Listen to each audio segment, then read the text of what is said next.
when it comes to philanthropic giving, of almost $1 trillion that's donated to nonprofits that's spent philanthropically every year, less than 2% goes to initiatives tackling climate change, and less than 2% of that, if we look at Terraset's own focus area, goes to carbon removal initiatives. So we've got this really strange situation where something that is unarguably a major priority for most people, and where there are amazing things happening, still falls low down that priority list in terms of where people use their philanthropic dollars.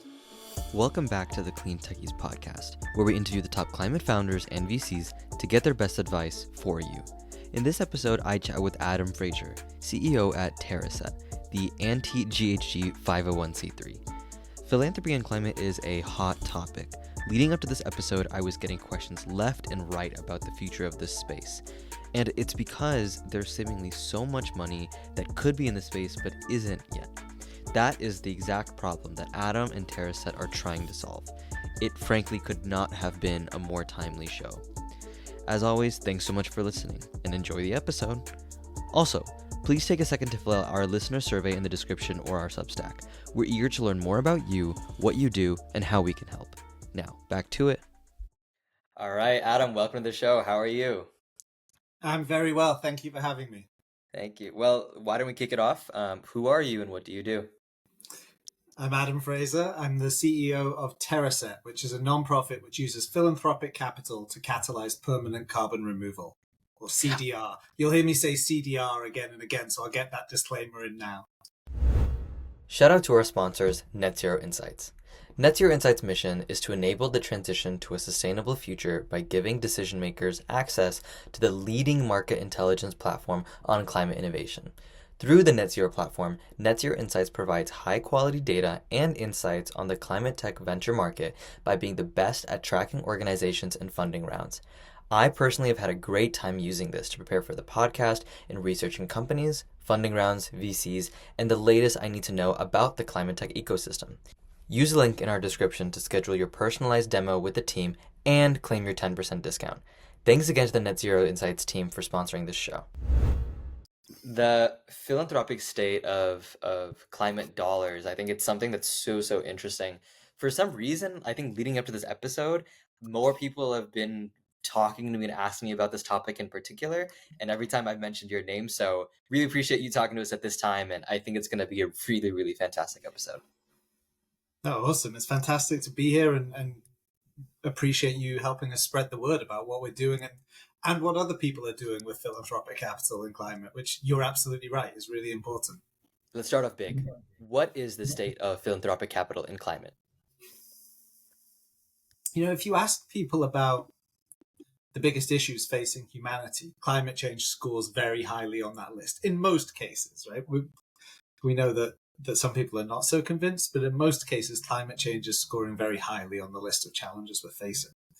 When it comes to philanthropic giving, of almost $1 trillion that's donated to nonprofits that's spent philanthropically every year, less than 2% goes to initiatives tackling climate change, and less than 2% of that, if we look at Terraset's own focus area, goes to carbon removal initiatives. So we've got this really strange situation where something that is unarguably a major priority for most people, and where there are amazing things happening, still falls low down that priority list in terms of where people use their philanthropic dollars. So I would say we see philanthropic capital in climate as absolutely pivotal, but also underutilized. And that's really the story of how Terraset came into being, because there wasn't a way to use philanthropic capital to drive carbon removal. And it seems like such a simple idea that I'm amazed that it didn't exist before. But now that it's come to market, now that we've been doing this for something over a year, it seems to be proving that trend that if there are more avenues for this, you can start to move that delta. Before we blow everyone's minds with what you do, let's walk it back a little bit and also set the scene. If I'm a philanthropist and I'm looking at my array of causes, why am I choosing not to invest in climate? don't know. I think it's a very interesting question. I think it's one of those areas that, depending on whether as a philanthropist you are someone spending millions of dollars on this space, or you're someone who's spending $10 a month on a cause that you really care about, a lot of people look at climate change as almost someone else's responsibility to fix. You think this is something where government will figure it out. This is something where clean energy will fix things. This is something where fossil fuel companies will change what they're doing. We'll all change behavior. And it's not something really that people think, where can my dollars make a difference philanthropically? I think that's probably less true with some nature-based causes. I think, people do support amazing nature-based and conservation organizations. But in terms of actually thinking of, we want fewer greenhouse gases in the atmosphere, it's not something that leaps to mind. And I think probably you can scale that across other climate issues, that it's one of those areas people know is critical, but they don't feel personally responsible for. If you flip that on its head, what's exciting is if you give people a way to be personally responsible for that, then that's empowering. That's something where they think, actually, I can make a difference here, and I can do something about this issue that otherwise is just causing, immense anxiety and worry about the state of the future world. But actually, something that you can make a difference in this field, even if you don't work in climate tech, even if you're not, devoting your whole life to trying to solve this problem, even if it's at $10 a month, there are things you can do to make a difference. Definitely. And I think in talking to a lot of the people that I know within philanthropy, I do some work at the Schmidt Futures Foundation, so I'm very keyed into a lot of these topics. It's a foundation that's particularly focused on science and climate. So I think you can see a good contrast between them and other philanthropies. It's very interesting how there are certain philanthropies that look at supporting topics that have been, areas of interest for philanthropy: benefits access, education, social welfare, social mobility. These are all types of areas that have naturally received lots of philanthropic capital. I think what you're saying also falls into the line of, people might look at climate and climate tech and think that the private markets are going to solve it, and there's enough private market activity that philanthropic dollars don't really need to enter. Is that an accurate assessment of the mentality, or is there something else about kind of taking care of itself that you were mentioning? No, I think you're right. I think that's the accurate thing. And listen, I want to be always very careful with this, because you've just mentioned some absolutely critical, really important causes that people are supporting. Like, I never want to sit here and say, stop giving money to this crucial education cause because we need it in climate change, we need it in carbon removal. Except that you can make that case for any cause, and you can make a case that there should be additional support, whatever the issue. And this issue is just so pressing and so current. And the answers are to some degree there, but we need to be moving on them a lot faster. We need to be moving on them now. We need to be driving more capital in that. I really feel the next couple of years are just such a critical time for this space, that it is the time to, I want to say double down, but it's way beyond doubling. We need to scale at a huge pace and a huge rate. Right. And I think this also coincides with a new generation of philanthropies, if you will. Around 2013, the Science Philanthropy Alliance launched, and this composes a lot of the big funders in the space now. You have the Schmidt Futures group, but you also have CZI, the Chan Zuckerberg Initiative, as well as a bunch of other different philanthropies that are now being known as for their innovative arms and the way they fund science and climate science.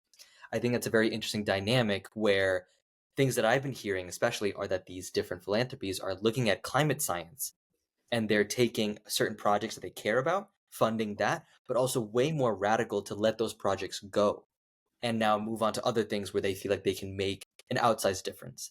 And to my understanding, that's a major difference from philanthropies that have been around for much, much longer. Are you seeing this in your experiences, or is it not quite as differentiated? I think that's true. I think that people have started to think of very innovative ways that you can use philanthropic capital to help not just address something at kind of a small programmatic level, or even a huge systems-based level that people like the Gates Foundation and others do. Like the amazing work that philanthropy does has often been incredibly innovative. But I think that you're right that there is this new creativity, new understanding of ways that a 501c3 or corresponding organization in other countries can have a huge impact and maybe be looking to do that in a different way. And sometimes these things are venture philanthropy or impact investing, or all these different ways where the world intersects around, like, okay, how can I use my business to drive positive social change? How can I innovate in my philanthropy? These things all cross over in the mind of some very, very intelligent people wanting to make a difference. And what you get is some quite creative solutions. I think that's definitely representative of the different varied interests and how you manage that. Let's get into your work specifically. Let's have our minds blown a little bit. So I think the most interesting thing that is probably contrarian for a reason, you call yourself anti-GHG. What is that?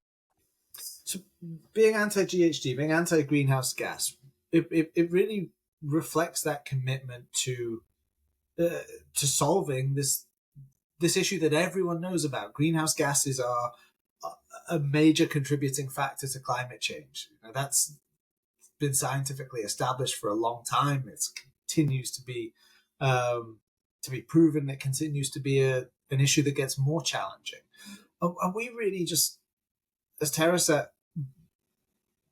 wanted to start plugging the gap that exists there on the, as I said before, the more proactive side of that. So we never think for a second that carbon removal, and we'll come on to talk about that in some more detail, but we never think for a second that carbon removal is going to solve everything, that we don't need to change behavior, don't need to address some of the issues I spoke about before with fossil fuels, etc. Like 90%, way above 90% of the change that needs to happen in terms of greenhouse gas emissions is in reducing emissions, it's in changing behavior. But we need to move to the point that we have 5 to 10 billion tons of CO2 or CO2 equivalents removed every year by 2050, according to the IPCC, UN estimates. I suspect, I always feel silly saying this because I certainly have no better idea than the many great scientists involved in things like the IPCC, but I suspect those numbers will turn out to be on the low side, even in a best case scenario. And carbon removal has to be a key part of the balanced equation that leads to us having a sustainable planet. As I say, it needs to scale so dramatically that it needs all sorts of forms of capital coming to it. And that was really where Terraset came from, as a way of driving philanthropic capital as a catalytic tool to help scale the CDR market. I think this is a really, really interesting point, not only for the actual technology that you're trying to promote, which is actual carbon capture, you're establishing that there's a dearth of it in the market. There's also a quality issue in the market.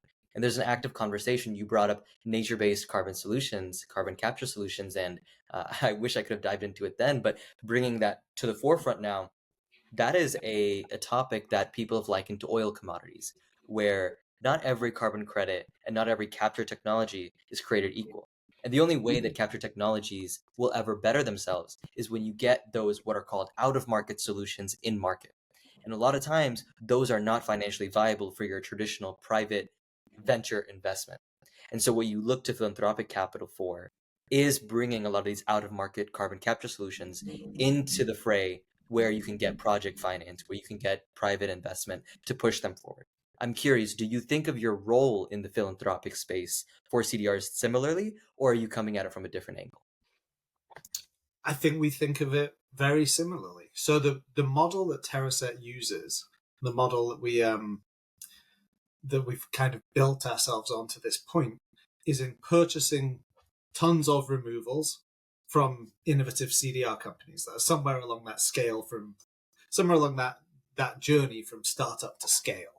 They're at different points, and there are more and more emerging, but there are not enough. There need to be more, and they need to be bigger.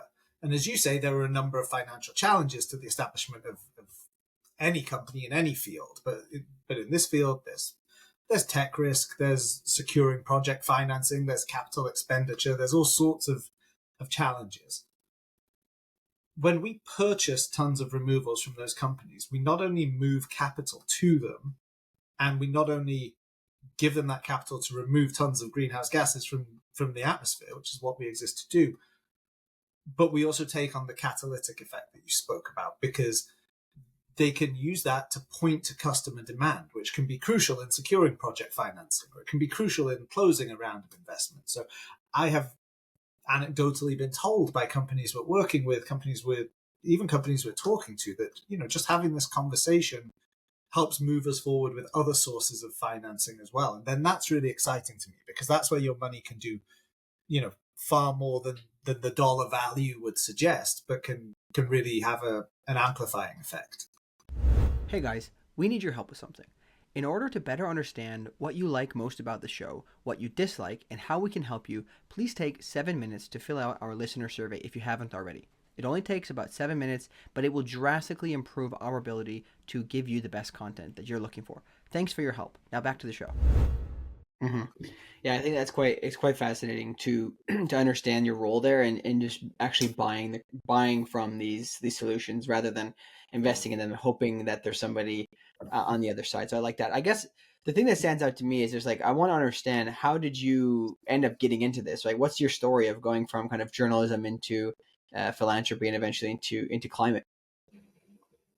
A great question. It's been a great journey.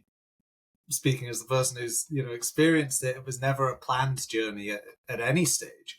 I left college really wanting to be a writer. I loved sport and I loved writing, and so I started working as a sports journalist, and it was just as much fun as I expected it to be, and also I learned a huge amount. Journalism is one of those professions that demands quite rigorous standards when it's done well, and you learn to hold yourself to a high standard.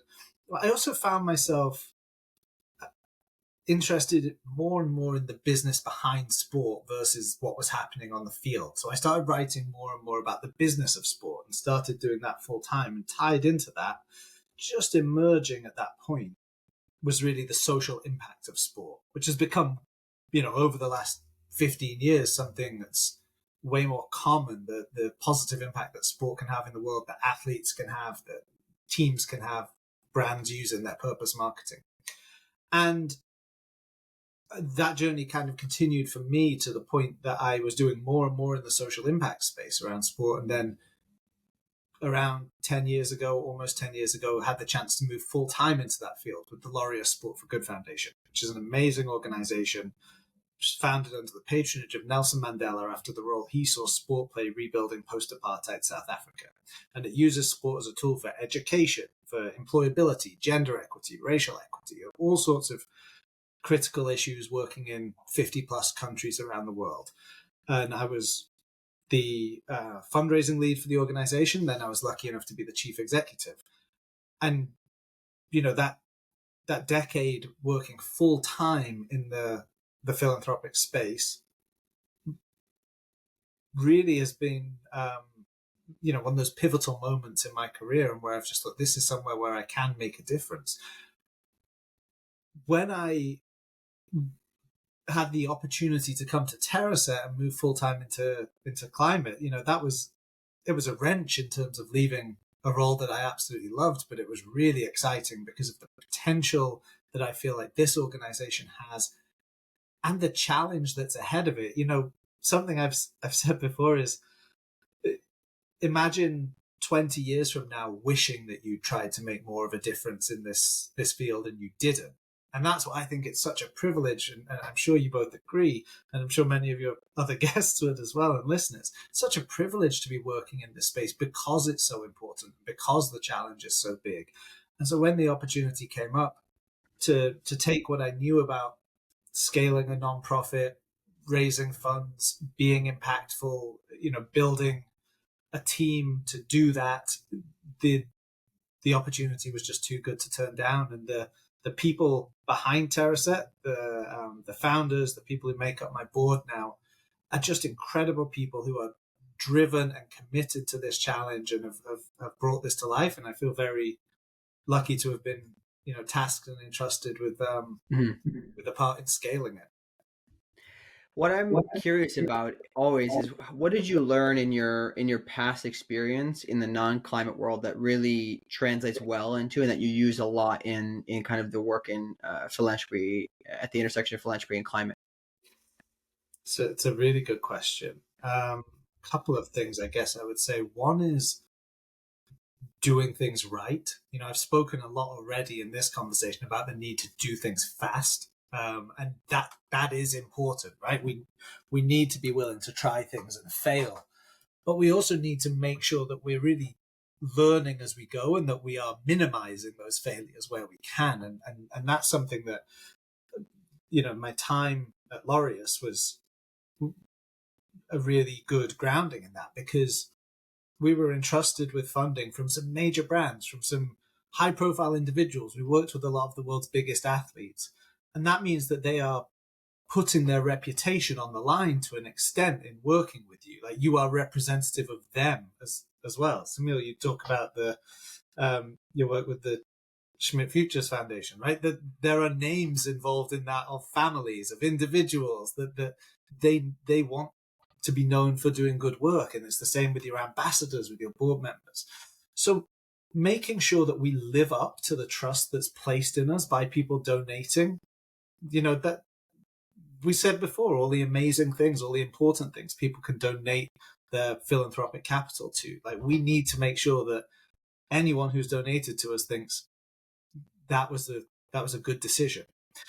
I think the other thing is maybe more from the journalism side, and that's storytelling. I think that there's a huge amount of storytelling that still needs to happen in the carbon removal space. There are a lot of misunderstandings of exactly how it is. There's a lot of gray area around it. What's carbon removal? What's carbon capture? Where are we avoiding or mitigating or reducing?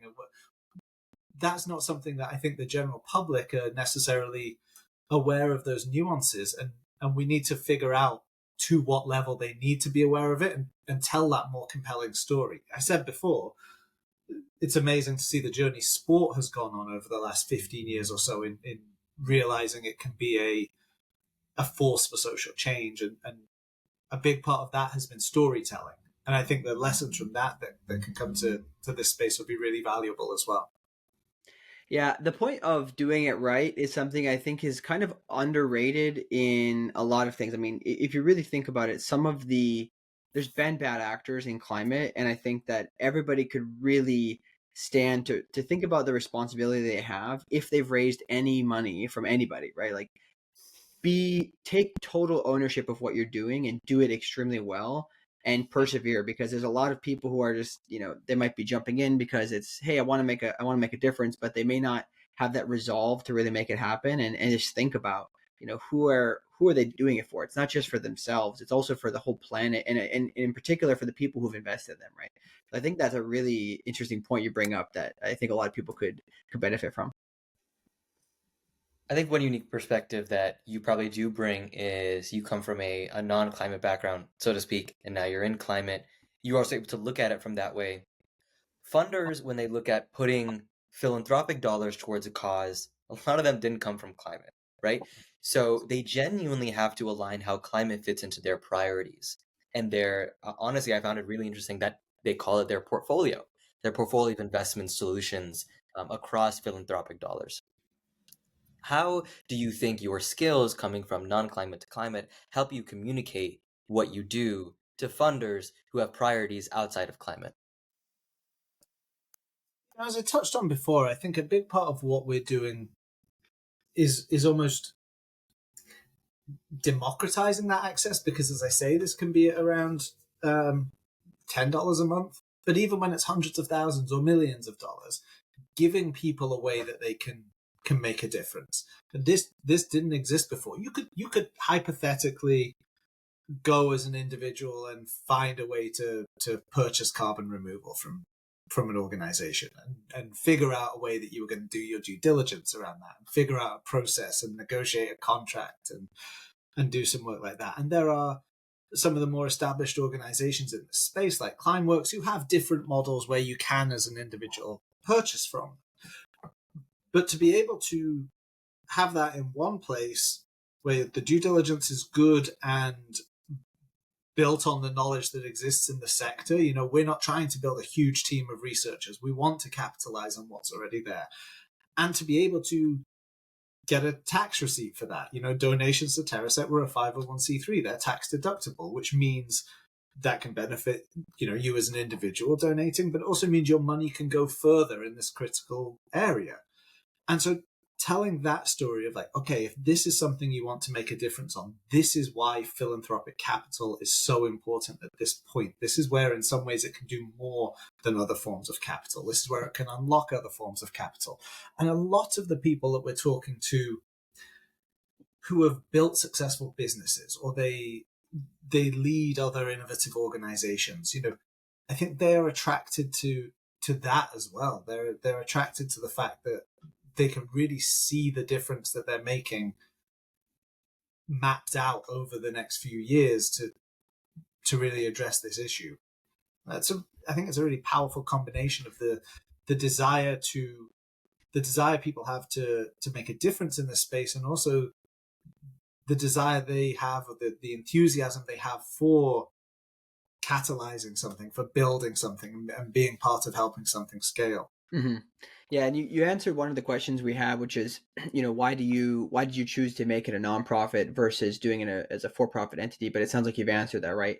People have an opportunity to donate and make it a tax-deductible donation. But I wanted to go back and just kind of summarize to get this correct, that you are philanthropy that invests in not the companies, but you buy the carbon removal from the organization. So, and can you just clarify for people, you had mentioned earlier, nobody was doing that before. So why does it matter that you're doing that? Obviously, besides being the first person to do it, but can you just kind of clarify this whole point for us so people understand what exactly your role is here? Yeah, it's something that, you say we were the first to do it, and others will and maybe are starting to, and we really welcome that. It's the great thing about this work, and I found this with the climate space as a whole, is not being protective and trying to say, no, we own this piece of the puzzle, but really welcoming people coming in different ways and making a difference. The Terraset model is that donations to us are tax deductible. We don't give a donor credits in the way that they're not purchasing credits from us. They're making a donation to us as a nonprofit. We use that capital to purchase the removal of tons of greenhouse gases from the companies in our portfolio. Those companies have been assessed against our criteria, which take in,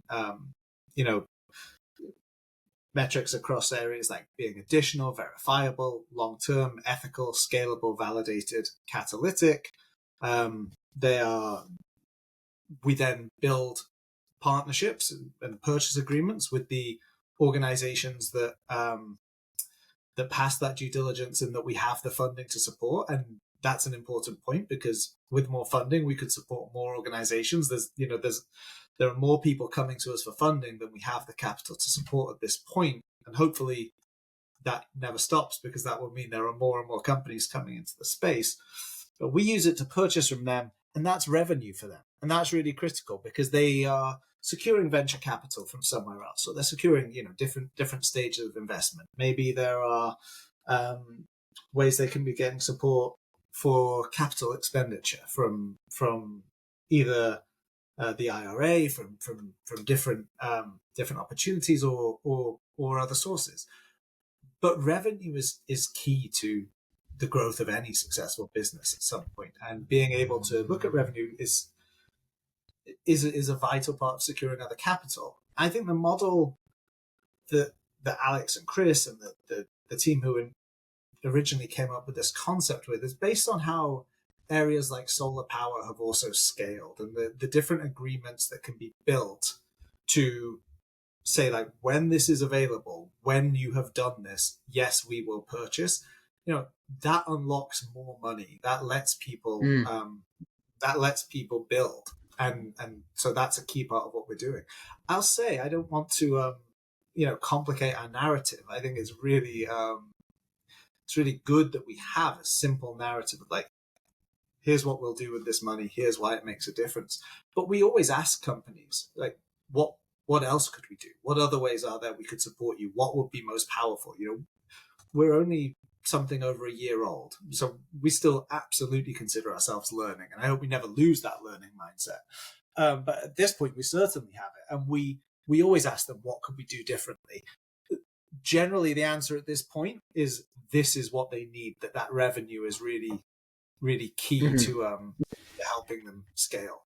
And the goal, again, just to clarify for everybody, despite it being philanthropy, the goal is that it's helping them refine their processes so they can kind of work through and make the cost of capture lower in the future, just like it costs less to build a solar panel now than it did in the past. Is that correct? Yeah, and that's a great clarification. That's exactly right. One of the challenges this sector faces is that removing a ton of carbon is too expensive right now. The magic number people talk about in this space is getting that down to below $100 per ton. Other people are more ambitious with that. But once you get it to $100 per ton and you're thinking, okay, maybe it's 5 billion or 10 billion tons a year needed, you're looking at $500 billion to $1 trillion there. Like, that's a huge number, but at a macroeconomic scale, it's an understandable number when you compare it to equivalents. And hopefully, that number that we ultimately need to remove could actually come down. Hopefully the cost can come down further. But it's really important that we and other people putting money into this space right now are really focused on, what the companies themselves are focused on is finding a way to move that number down so that the sector becomes more attractive and more scalable. Yeah, and what I find interesting is the model here. So can you talk about this, broadly speaking, with philanthropy? When people grow the amount of money they have to administer, usually there's a lot of, you got to hire more people to administer that money, and it gets more complicated. But if I understand correctly, what you're doing is relatively scalable. So can you just speak about that, the efficiency of the capital and the scalability of what you're doing? Yeah, it's a great question. I have to check myself here, because what I don't want to do is say that it is a positive thing for nonprofits to run themselves at too cheap a number. Make it. Everyone wants nonprofits to be incredibly well-run organizations, and yet at the same time, then say, "Oh, but we don't want them spending money on being a well-run organization." So I always want to be very careful about not sounding like I'm saying like 100% of everything you raise should only go to this cause. What we have with Terraset, though, is a very scalable model. It doesn't mean that there's a huge need to grow a huge team, because all of these companies and the companies that we would also like to be purchasing from have capacity for scale. If we can purchase 100 tons from an organization, or 1,000 tons from an organization, or 10,000 tons from an organization, the process is the same in terms of the due diligence we want to do, in terms of understanding how they're going to deliver that, when they're going to deliver that. And so us having more money does not equate to needing more staff. They're not a direct equivalent, at least. So as we scale, we firmly believe that we will be more efficient, in the same way as we firmly believe as the sector scales, it will be more efficient, and the cost of doing the work will in some ways be cheaper, or relatively speaking cheaper. What do you think is the main confusion when it comes to the CDR landscape? I think this is a topic that is both very, very clear to those who understand the space, because it's sort of one of the main things that became mainstream for climate early on. But now I think there's a lot of confusion about what direction do not only CDR technologies but carbon credits on top of them. And I think your perspective in evaluating these technologies is incredibly useful.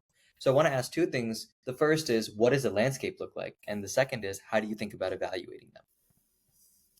That's a really good question as to where the confusion or what the confusion is as well. I think the landscape is exciting. There's a lot happening. There are new companies launching. There are innovative ideas happening. There are different people putting funding towards this space from different sources. So it's moving fast.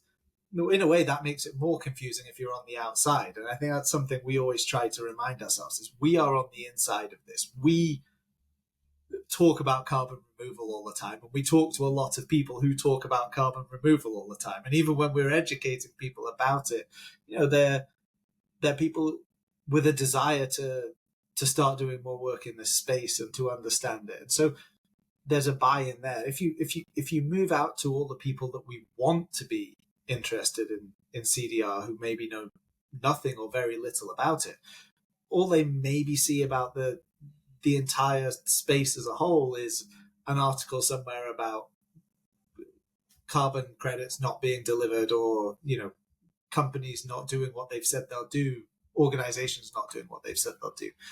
And I think that's a real challenge, because that can mean that if the confidence isn't there, people will do one of two things. They'll either stop donating or stop investing, or they'll try and find a way to make sure that there's a more of a flight to quality.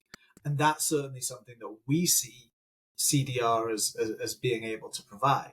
This is not about cheap offsets that never get delivered. This is really about trying to find very, very tangible, measurable, impactful ways of taking greenhouse gases out of the air and making sure that happens. Right. What's a CDR technology that has caught your eye recently? We have a portfolio that's probably a little heavy percentage-wise in direct air capture. We've been very agnostic in our methodologies. As I've said, we're assessing against those criteria I mentioned before: additional, scalable, ethical, etc. When we went through building our portfolio to its current point, that's meant that quite a few direct air capture companies have come through. To summarize this for anyone who doesn't know, and without ever pretending to be a climate scientist, and my explanation won't give anyone the wrong impression of that. Direct air capture is using a giant fan, to take the cliche, although there's innovations around that, to suck in air, pass it across or through a solvent or sorbent, which then binds the relevant molecules and gives you something that can be stored or utilized and releases the other air. We have a number of organizations doing that in our portfolio. We're also very excited by all the other technologies in the space. Enhanced rock weathering, I love, because to me it bridges that gap between nature-based and engineered solutions that I think is a somewhat artificial gap we've created. All of these technologies are basically just taking natural processes and accelerating them or learning from them. They're just things that happen anyway, in science, in the world.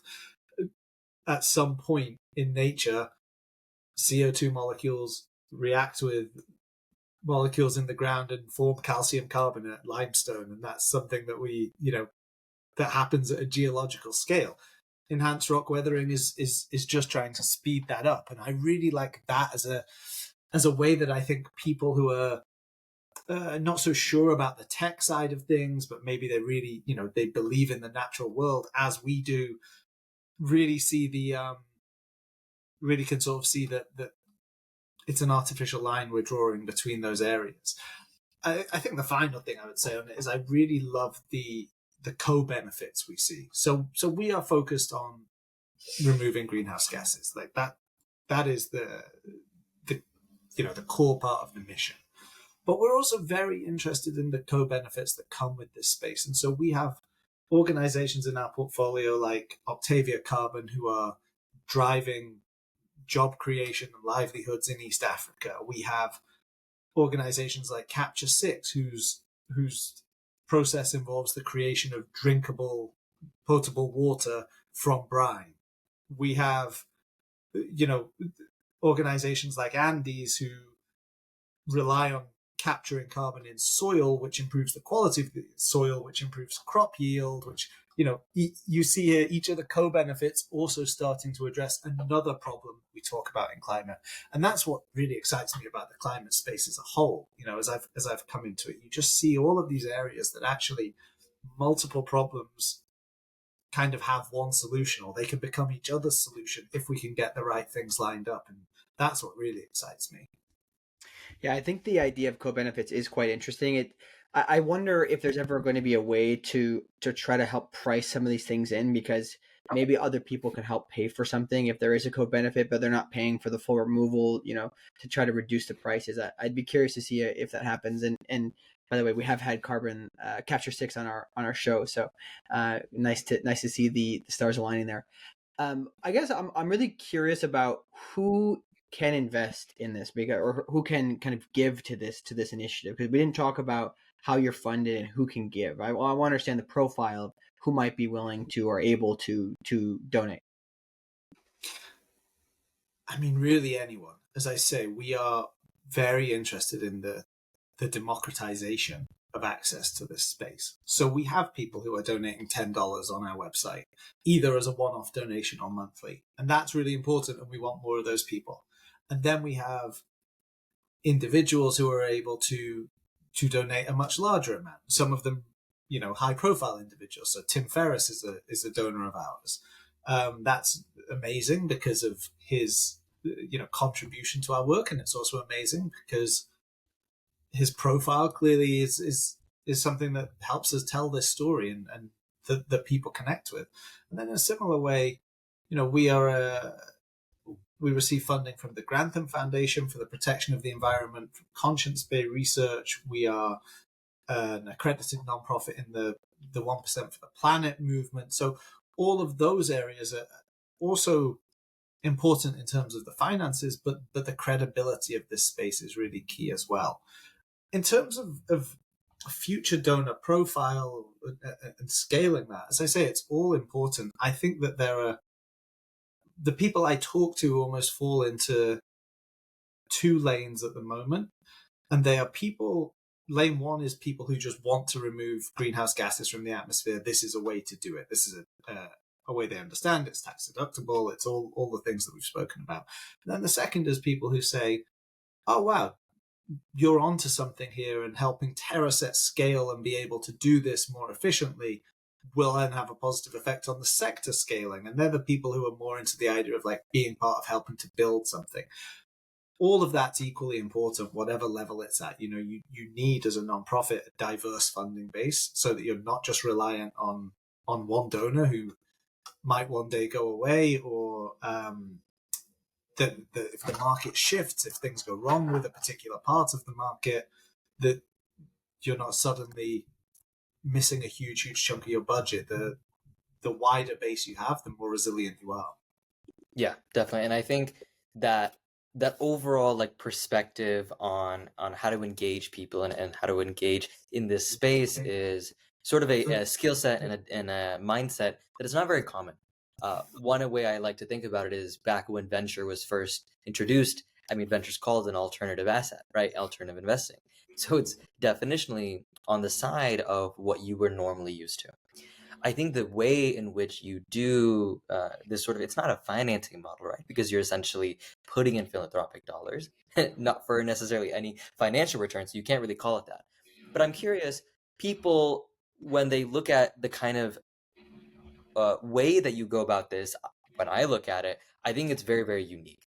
So I'm wondering about the genesis of the whole thing. Honestly, I feel like all the way through, we've talked about it in a lot of different ways, but we haven't specifically said, I feel like this is a pretty unique way of going about this that I haven't really seen before. So where did the idea of doing this exact way of aggregating from an economic perspective come from? Was it a conversation? Was it a research paper? Where did that come from? I'm always wary about speaking about conversations I wasn't in, but at the same time, I agree with you. I think it's very innovative, but I also think it's very simple. And if you talk to Alex Retta, who was the founder of Terraset, is the founder of Terraset, and Chris Wedding, who's the co-founder, both on our board, and the others who were involved in those early conversations, they almost couldn't believe this didn't exist. They were just looking for a way to do what we're now doing. They said, hey, I'd like to put some philanthropic capital into carbon removal. Where can I do that? And couldn't find it, and kept searching for it and still couldn't find it, and talked to a lot of people in the space because they're involved in the climate space and in investments and in doing, different things, both from a business perspective, an academic perspective, etc. And couldn't find a way of doing this. And in the end, reached the point they said, okay, we need to create this then. And it's funny how many of our donors have almost, come to us in the same way. I've had just messages from people which say, I've been looking for something like this and was worrying I might have to found it myself. So I'm really glad that Terraset exists. And that's the start of our relationship with them. And I think that in itself tells a really positive story about the desire that people have to be making a difference in this space, and the reason that we exist. I think, as I say, it's not a defendable idea at all. Someone else could start doing this tomorrow. Someone else could launch a nonprofit and look to raise capital and purchase carbon removal with it. And I would think that was absolutely wonderful. I think they probably would be being somewhat duplicative, and I'd be like, hey, help us and we'll do that. But I'd welcome it. Like, if anything they were doing that drove more capital into this space would be a really positive thing. And the genesis of Terraset was really that vehicle, that route didn't exist. It's just interesting that you don't really need to compete, right? Because if you're not competing for some kind of returns, there is no competition, and especially if you're effective at it, then why bother like duplicating it, right? So I think that's quite a fascinating facet. I wonder, on that angle, do you really think, one thing that I think is relevant within philanthropies is you are competing for a quote unquote finite amount of dollars. I've been speaking to people, some people will say there's infinite amount of money available. Some people say there's no money available. Factually, there's definitely a limit, but even within the funders that you're speaking of, you're often competing against other causes. So I'm curious, does it really feel like there's no competition? Or realistically, are you just aware that if you pitch yourself in a certain way, you might succeed? It's a good question. Everyone has a budget. Every philanthropic organization, every individual who's donating, everyone has some level of budget, something they commit to this work every year. So you're right that you're always trying to make sure you sit somewhere on that priority list, versus another cause. But equally, there's a huge amount of capital in this space, just looking at, say, the amount of money tied up in donor-advised funds that's not currently being used. It's been donated to donor-advised funds, and it's kind of sitting there for future philanthropic use. And you can look at different ways that's the case in different parts of the philanthropic spectrum. And I think unlocking some of that comes back to a point I made before about the time being now. That, a ton of carbon removed today is more valuable than a ton of carbon removed down the line, because of everything that we've spoken about in terms of helping organizations scale, in terms of the impact being as something that needs to happen as quickly as possible. And so I think that, yes, while you're right, there's a finite pool to some extent, increasing the size of that pool is something that that can happen. The capacity is there. What are these donor advised funds waiting on, do you think? I think it's something that people see as a way they can have a positive impact in the world. Like, I want to be very, very careful. Like, people do amazing good through donor advised funds. So I'm not suggesting that people just park their money in a donor advised fund and never do anything with it. Like, incredibly powerful things happen from donor advised funds. But I think people also think, I want to be able to have a legacy for the long term. Like, this is money that I want to put to philanthropic use, maybe over the next 20 years, maybe over the next 30 years. Like, we would call that sustainable planning in any aspect of business. So I'm not criticizing that. Like, everyone should be thinking about, like, here's what I'm doing today. Here's what I feel I want to be able to do tomorrow. Here's where I want to continue commitments that I might make today for many years. And so I need to make sure the resources are there for that. But I think when you work in a field that's so predicated on growth now, that's when you think, if we could just put some more of that money to work right now, then that would be hugely impactful. Yeah, I think it's quite interesting. There's so many fascinating things. One thing that you said just a little while ago, I wanted to make sure I re-highlight to the audience, which is because you kind of went through it quickly, is the time value of carbon, right? And that a carbon removed today is more valuable than later because things are keep getting hotter. So I just wanted to really highlight that to people, and it's also part of the reason why I think this whole idea is fascinating. That yes, it is more expensive to remove carbon right now, but it's also more important that we actually do it right and get it done. I guess just to kind of as we get to the end here, I want to understand, what are you, how do you look at the future? Are you pretty optimistic about like how things are going? What is your outlook? More optimistic than I was before I was working in climate. As someone who's still in their first year in this field, seeing the amazing things people are doing. You guys are lucky enough to talk to them all the time on this show, but hearing the amazing innovators, the entrepreneurs, the passionate people who are devoting their lives and their resources and their talent to trying to solve this problem leaves me really optimistic. At the same time, it's very scary. Like it's all the answers are there, but it's a time crunch. Like, we need this to happen faster than it is, and so there's a real mix of optimism and also urgency. And I think that those two things can come together to be a really powerful force. And as I said, I hope that we all look back in 20 years and we think how lucky we were to be part of solving this problem. Even if we're not quite able to think of it in those fortunate terms, I think we'll all think it was the right thing to have been trying. And I think that the answers are there and we can get there. We just need to keep pushing. Right. And better now than never, right? So again, Adam, thank you so much for coming on. This was a super timely show. The time snuck up on us and we didn't really realize. Before we close out, where can the audience find you? You can visit our website, which is terrasetclimate.org. You can find us on LinkedIn. You can find us on different platforms. You can send us an email, hello@terrasetclimate.org. We'd love to hear from you. We'd love to talk to you more about what we're doing and how you can be involved. And I think you definitely put your money behind that. I was just thinking earlier today, not many guests put their emails in their call to action. So thank you for giving the audience that. Thanks so much for Adam for coming on. Really appreciate it. Thank you both. Real pleasure.